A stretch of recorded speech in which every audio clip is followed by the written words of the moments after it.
Give me a cheer if you're queer. Woo! Give me a cheer if you're not. Woo! Lovely. We are the Queer Comedy Club. We are the UK's very first LGBTQ+ stand-up comedy club. Raise your hand if you think I'm a top. No one! It all started just 2.5 years ago in a dusty attic in a pub in South London. Now we're open 5 nights a week at our home in a leaky basement in Archway in North London. By the sounds of it, you have sex with men. Yeah, well, I have. So you're hetero-romantic, but like homosexual? We've put on over 500 shows to over 15,000 audience members. You were coming back to London? Yeah. Okay, we might need to talk. Join the 3 of us on our journey from a leaky basement to hopefully build something called Betty and Jones.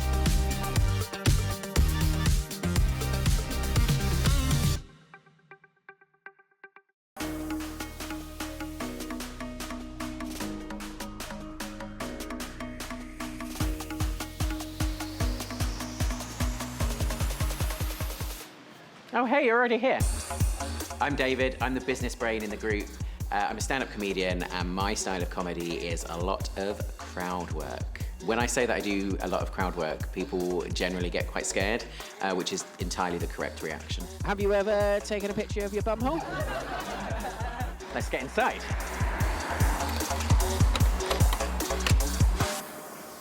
Do you like to unlock? I like to leave them locked up normally.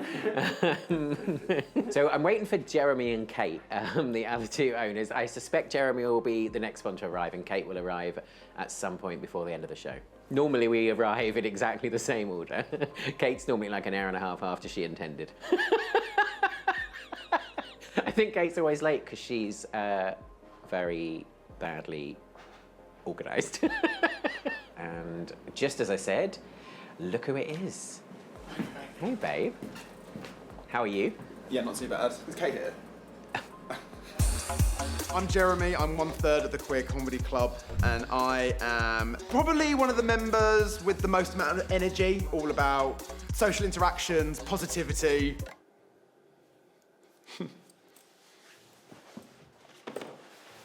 Sorry. It's quite fit. My style of comedy is shouting at people and smiling when they say words or careers that I've never heard of. What do you do, my love? I'm an analyst. An analyst? Bam! That's so stupid. So we've got a load of first-timers tonight, by the way. There's some established, but there's some first-timers, yeah. But they look good. I've watched some of the videos. I think it's... Yeah, I think it'll be fresh. It'll be fun. And I'm looking forward to seeing some new stuff as well. Yeah, me too. Wait, who's hosting tonight? Me. Okay, mate. I have not done any preparation. It doesn't matter. Any material? It'll be great. Chins? 0. That doesn't sound right. Hi. Hey, babes. Sorry I'm late. No worries. I'm sure. You're not late. You're perfectly on time. Yeah, whatever. Hi, I'm Kate. I'm not sure what I bring to the table. Emotional support, maybe. Sometimes someone for them to shout at. My style of comedy tends to be a bit chaotic and quite a lot of oversharing, much like my life. That was private. Between me and the other 40 people on the bus. Lots to sort out before I came out and stuff. Should be a good night. You can calm down. It'll be fine. Tubes and bus was Should late. have them tied, love. Bless you that you think that at my age they still do anything anyway. Just puffs of dust. Much like your entire sex life. What time did you get home from Dan's birthday? I think about 3 o'clock. I only know because I've got a receipt from a sausage shop that I went to on the way. That's where Jeremy. Yeah, it was lovely seeing you there, babes. They normally deliver to him, though. Yeah. I just went for a small. Did he go large? Double. I had that date the other day. We took us on the roast. A dog for a walk and then the Sunday roast. I was quite late to realise that I was queer. I didn't come out as bisexual till I was 50. So I met this woman and arranged to go on a date and I was quite excited. She was a photographer, she was quite cool. We met in Hyde Park and walked the dog. Then went for roast dinner. Instead of a pudding, we ordered a second bowl of roast potatoes and gravy, which was just delicious. delicious. You can never have too many roast potatoes. And then we kissed in the back of a cab. Did you? Back of a cab. Was it a black cab? Uh, The black cab, yes. Really? I don't think he was that impressed because I was going to see... Actually, I was going to see you. She dropped me off and then he just suddenly announced to her that he was finishing for the night and going home. So I think that might have been a... Doesn't like the lesbians. Doesn't like the lesbian. Well, as you know, I'm now back on the scene, and Yes, the reverberations are being felt throughout London. so it's exhausting. Well, the way you're doing it is, love. I recently came out of a 15-year relationship. I'm still on really good terms with my ex. We still live together. We're like best mates, but that was probably the main problem. So, yes, I'm enjoying being very, very single at the moment. I think date might be quite a strong word for what I've been up to. Were there roast potatoes involved? There was a roast. I'm sure there There was. was other kinds of eating. Yes. Plenty of gravy. Plenty of gravy. Yes, I've really come out my shell. Into someone else's. Right. Good. Well, the people of London are thrilled for both of you. And young David here. No dates here. What are you looking for, David? Nothing. Nothing at all. Comedy. I am married to my comedy career, You could be a which is why I'm so spinster. depressed. There is no dating situation for David. David's alone. So I looked on Insta on the way here and they're promoting another karaoke night here tonight. I know. Oh. Yeah. Great. Well, that's a battle for later. We don't actually own the space where the club is, so we're just renting the basement in someone else's bar. We bring in lots of audience, but we don't get to share the drinks money. But also we have to put up with whatever they want to do, so some quite random karaoke nights, and we never quite know what we're going to come into each day. Who doesn't like comedy with a background of awful straight people singing? It's sometimes better than some of the comedy. Right, you two, are we going to do this? We've got to go get ready for the show. Come on. All right, then. Yep, that's the three of us. I think our comedians probably see us as a well-oiled machine. The Queer Comedy Club is so special because it's run by David, Kate and Ian, and... Wait. Okay, I'll do that one again. David, Kate and Jeremy have made it such a fun environment. Every night one of them is emceeing, making sure that you all feel really comfortable. So stepdaughter lives in Copenhagen. It's a very lovely city. No, it is. That sounded sarcastic.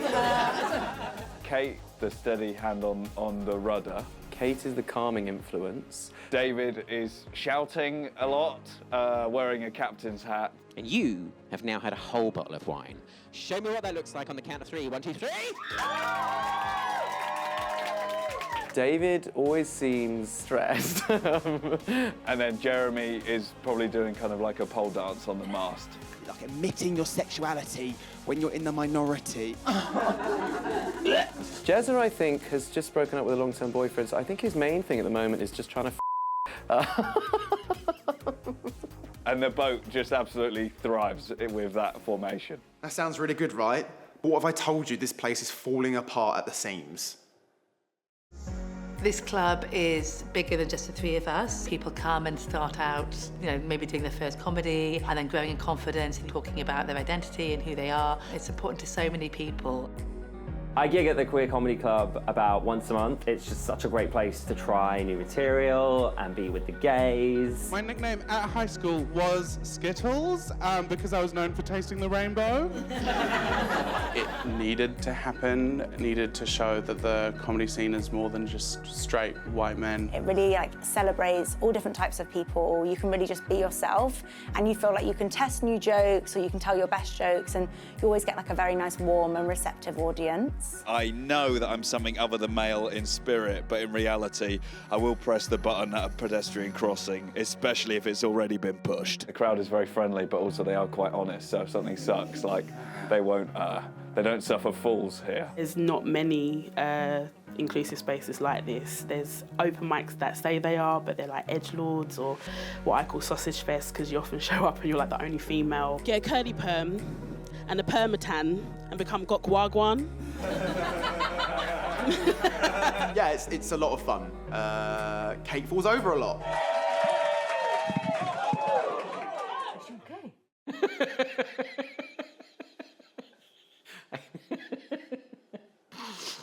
This club is my favourite thing in the world, that sense of community, but the karaoke upstairs... That's insane. Yeah, it's ridiculous. I thought they'd agreed to keep it down. No, absolutely blaring. It's like shaking the venue. It's also really bad. It's terrible. There's 5 people upstairs. Such a horrible vibe. People singing really bad straight people songs. I know, they're playing the Kooks. Oh. Yeah, we're going to have to tell them to turn it down again. You can do that, David. Oh, great, thanks. Send the heavies. What are you saying? Rude. He's our most scary member of the team. I think it's getting louder. Well, that was awkward. I went upstairs and told them to shut up. I mean, look, it must be obvious to a lot of the comedians here that things here aren't ideal. There's quite a lot of things I dislike about the physical venue, if I'm honest. Firstly, like if I stand on the stage, like basically half my head's disappeared because there's like this weird awning. There's like records on the ceiling. Like, I mean, what the fuck is that? The women's toilets do not have locks on the door. However, it does bring that community feel when there's other women in the toilets and we're having to hold it for each other. When you're performing, it's like, The bar upstairs makes you feel like you've just come for drinks or you're going to a nightclub, and it doesn't really feel like you're here for a comedy night. When people walk in, they might not realise that there's comedy here or this is what it's designed for. This is just plastic. Oh wait, it's just cardboard. It's also just sort of a locals bar sometimes. A very obviously queer person will like come up from downstairs, like in makeup, and there'll just be some lads upstairs having Carlsbergs. Like it's almost like a fight waiting to happen. The lighting is terrible, the cushions are really bad. I don't like the smell of the Queer Comedy Club. I can smell that people have been really up to some stuff upstairs. And if it was sex, then great, but it's not. It's got a good sticky feeling to it, which I think the Queer Comedy Club should have. Thank you all for being so amazing. Give yourselves a round of applause. And then we can go upstairs. Thank you. Cheers, team. Well done, Well done, David. Brilliant crowd work as usual. The thing that I'm finding really frustrating is that we've brought, like, what, 40, 50 people here just today. We do this 5 times a week, and we've made nothing, basically. Had nothing out of the drinks. It's all going to get it, and they're not putting in the work. We've had to buy toilet roll. And soap. And so, like, yeah, at this point, we're basically doing it all. Yeah. We're not getting any of the money. I don't think people always understand the costs involved in that. And that is not a self-sustaining thing at the moment. It would be so much better if it was our bar. Yeah.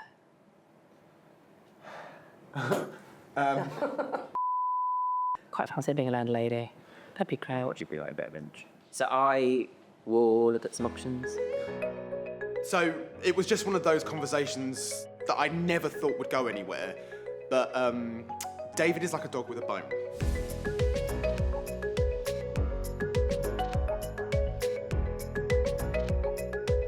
Guys. God, what kept you?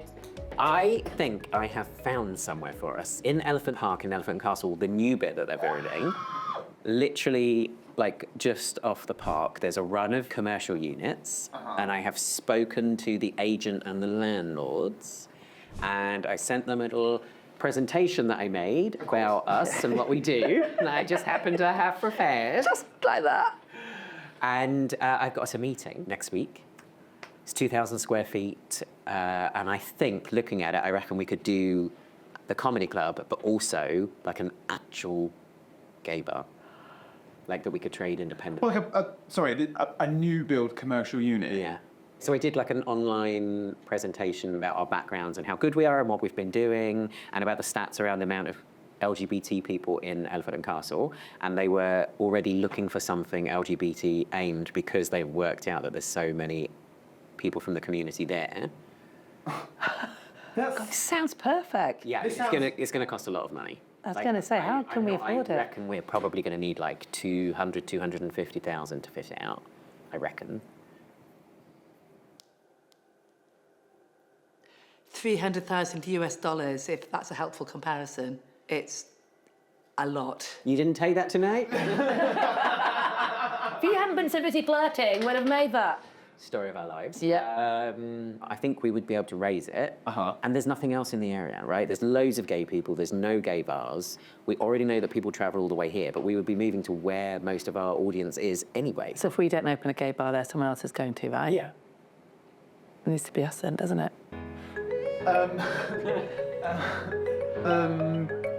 before everyone gets way too excited, we need to go check out the space. You know, we need to make sure that this is not too good to be true.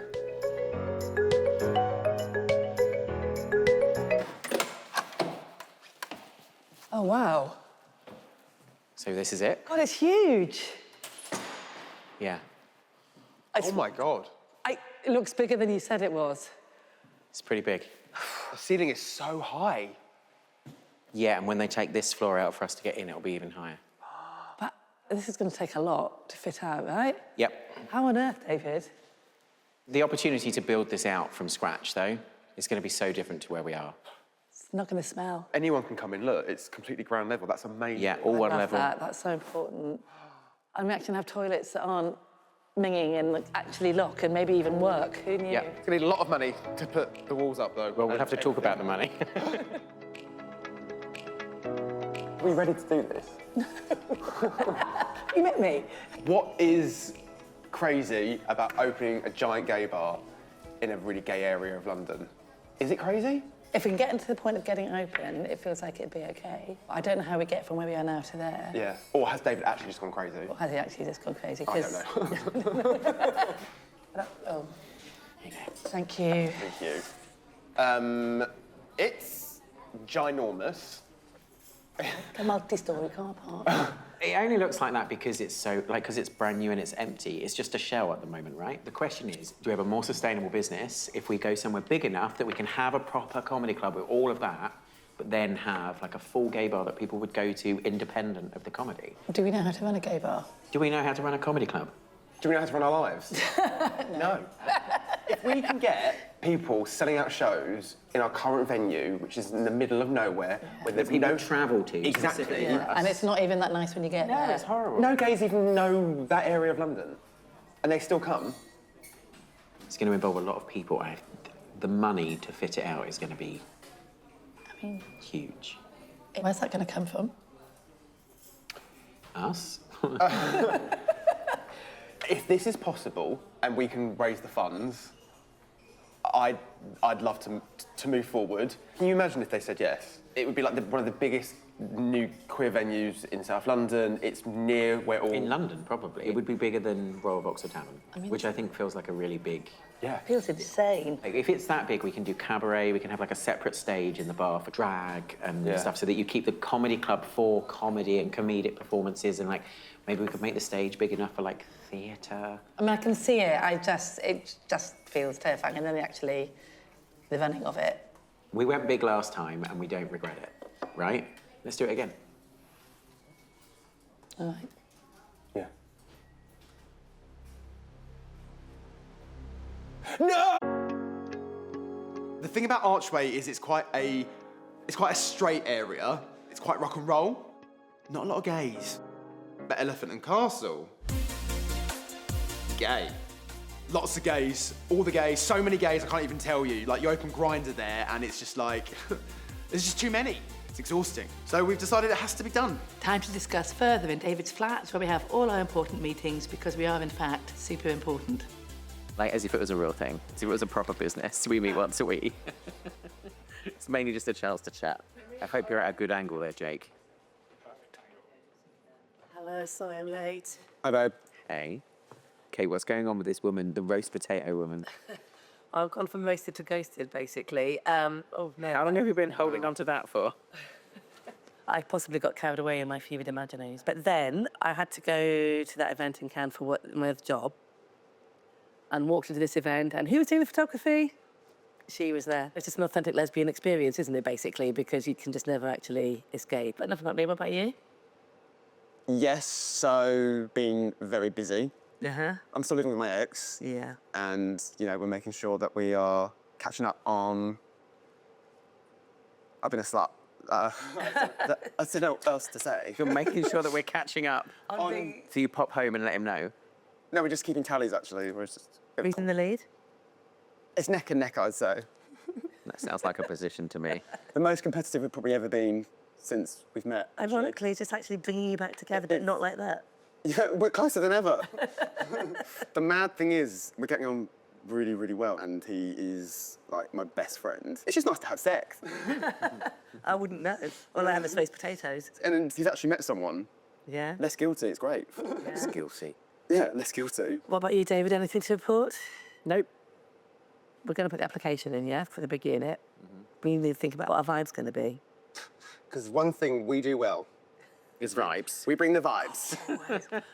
This isn't basement, is it? Having to, you know, duck your head when you go down the stairs or knock 3 times. This is proud. And I think the comedy club works because we built the kind of place that we wanted to go to. Yeah. And I think we need to keep that for the bar. I think we just go and build the kind of bar that we would want to be in. Then there's going to be an authenticity to it, right? Yeah, it's what they say about comedy, isn't it? Right, the comedy that makes you laugh, and if you can do that, you can then believe in that. Whereas if you're trying to... Like I live here, I am the local, so in theory, I'm the target market for it. Toilets super important. I'm sick of grotty toilets. A toilet seat would be nice. Toilet seat would be nice, and it'd be very clear. We're obviously going to need designers to help us, so I'm going to put out a brief and contact some designers and get somebody on board who knows what they're doing. Because it's too big a project for us. You reckon? So we're going to have to pitch. So I've been emailing interior designers, and I'm excited to finally meet one and look at their ideas. What we want to kind of throw back at you is a narrative for the whole space, which is all about a wink and a smile, humour and delight and discovery. Because obviously its heritage is comedy.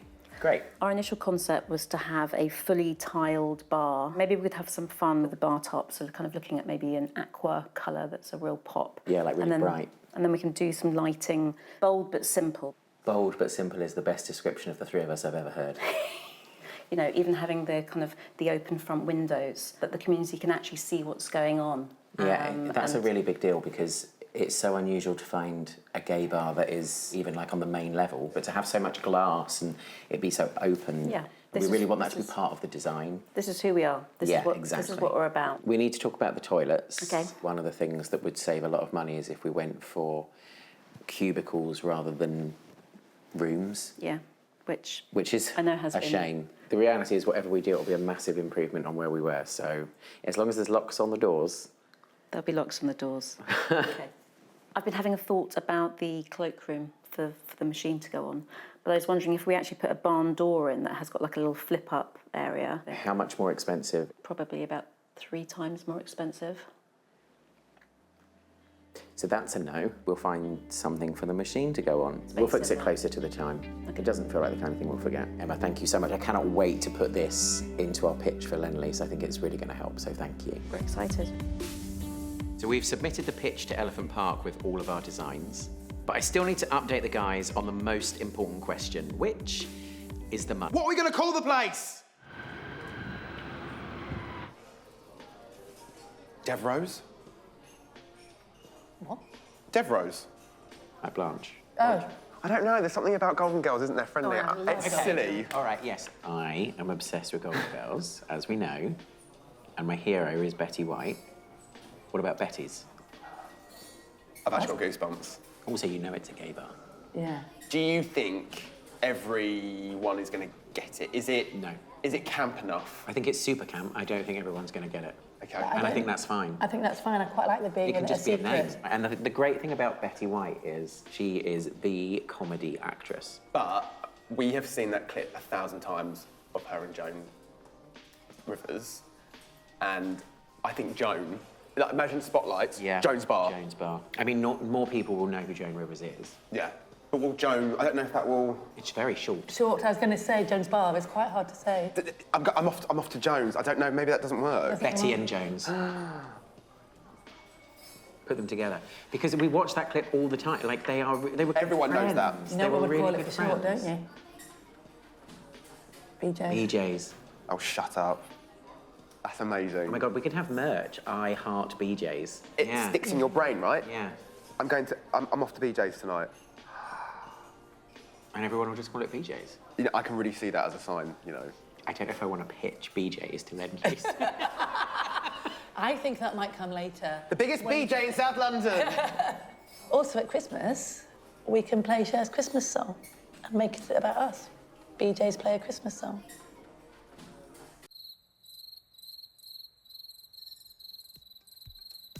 No? Okay. That's it. All we can do is wait for Elephant Park to call back to see if we can build Betty and Jones. You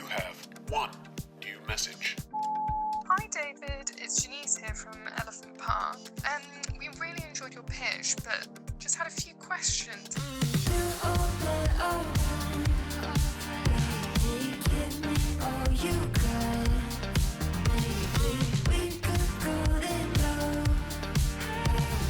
Gay.